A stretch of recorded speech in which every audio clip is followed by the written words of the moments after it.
Sam. Hello. Why aren't you in class right now? Don't you have classes? Hello, teacher. Yes, my English class starts in 10 minutes.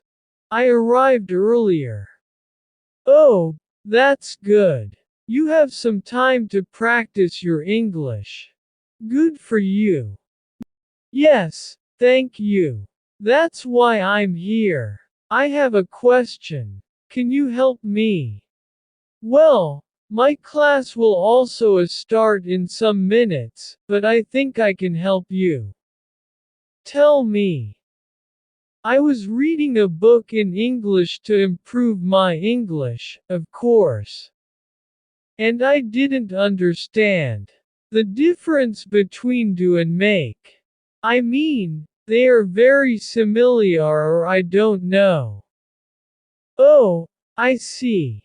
Well, that's a common question and also a common mistake. Like when you say, I need to do dinner. Which is not correct. Pay attention.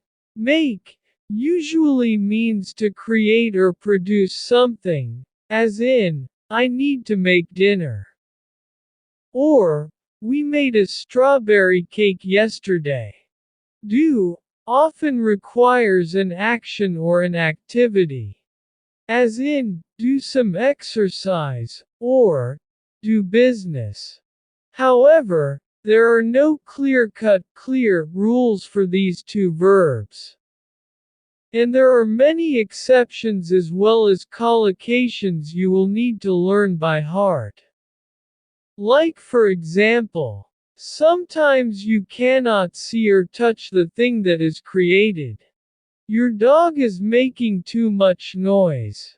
She made plans to go to a movie with her sister. And to practice, I recommend you to write some examples with the verbs do and make on the comments. Oh, I see. I used to say, I will make my homework. And now I know that's not correct. I suppose we make a lot of mistakes when we learn English. Right, teacher. Ha ha ha. Very good. And yeah, I will give you more examples of common mistakes in English. For example, the adjective order.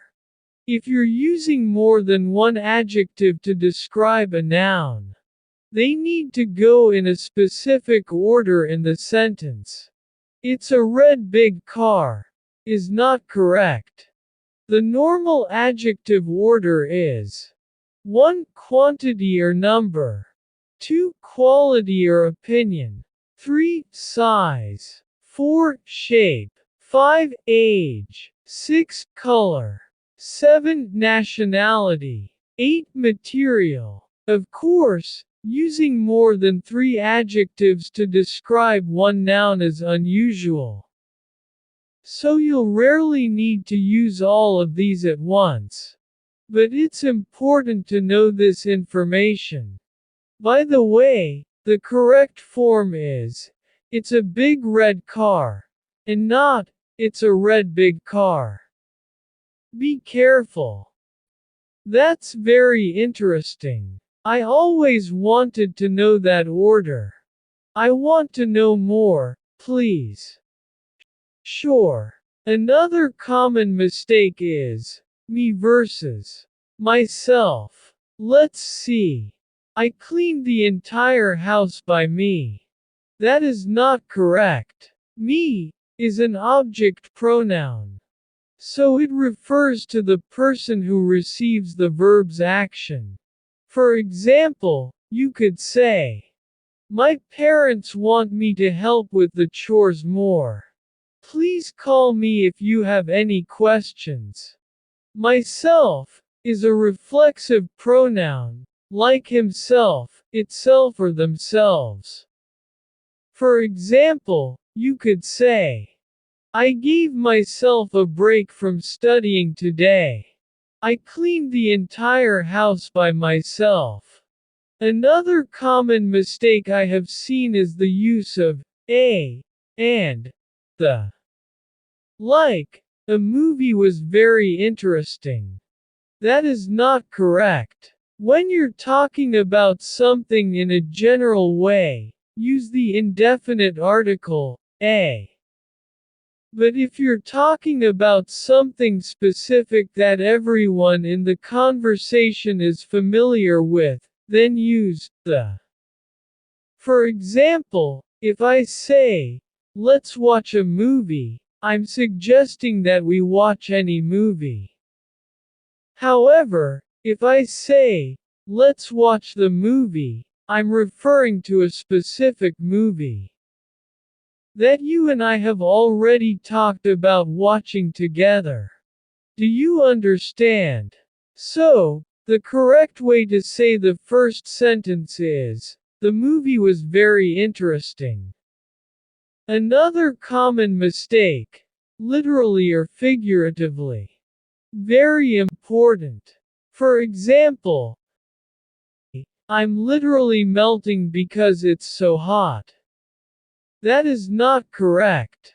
Or, figuratively speaking, it's 100 degrees out here. Also incorrect. This is a mistake because, literally, means, actually, while, figuratively, means not real. Figuratively, is used to exaggerate or enlarge the meaning of something. So, the correct way should be, figuratively speaking, I'm melting because it's so hot.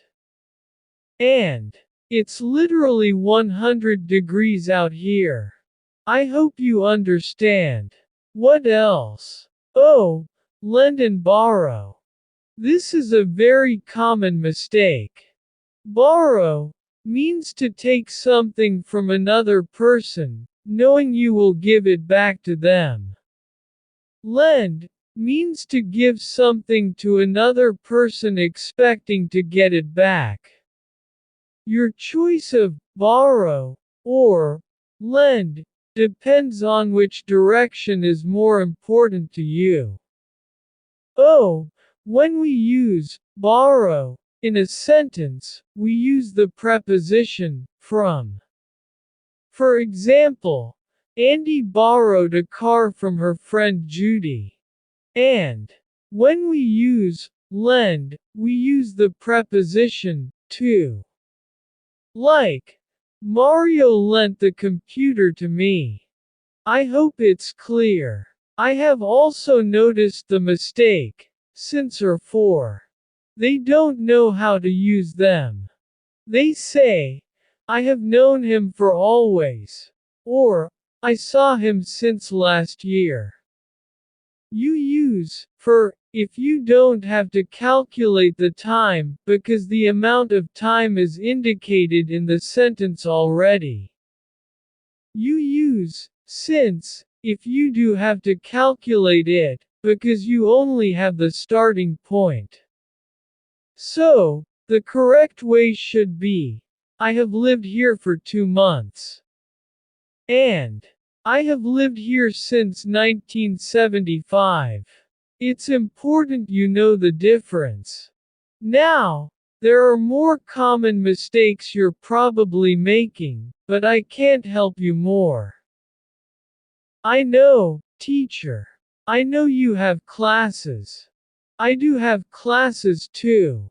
Ha ha ha. But thank you for that information. Can I come tomorrow to know more about it? Sure. It will also depend on the students watching this video. If you like this video, please comment and like it. Thank you very much. Take care.